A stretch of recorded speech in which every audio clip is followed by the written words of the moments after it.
samo mrežna stvar, ali šapće dublje kroz svetlo što treperi kao trag nečega što ne smeš da znaš. Šolja, kafe, senka idealno pada, svetlo zna ga treba da stoji. To nije kafa, to je slika bez daha, red u haosu što te mami i slomi. Estetik, magija u pikselima. Estetik, guta te dok uzdišeš za njom. Šta ostaje van kadra kada svet izgleda savršen, previše savršen. Ljudi ponavljaju bez daha.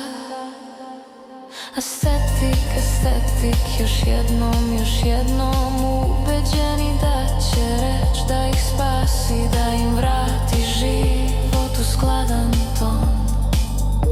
Ali tamo gde nema nesklada, nema ni tvog pravog lica. Savršenstvo brani svoje zidove, a iza njih vreba tišina ubica. Van kadra, gde boje cure niz zid, van filtera, da senke kriju strah.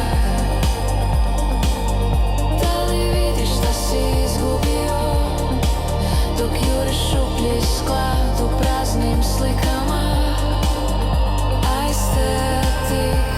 Estetik, manifestacija u pikselima. Estetik, guta te dok uzdišeš za njom. Šta je opasnije, reci mi sada, sklad u kadru što briše sve tragove, ili haos van njega koji te gleda dok okrećeš glavu.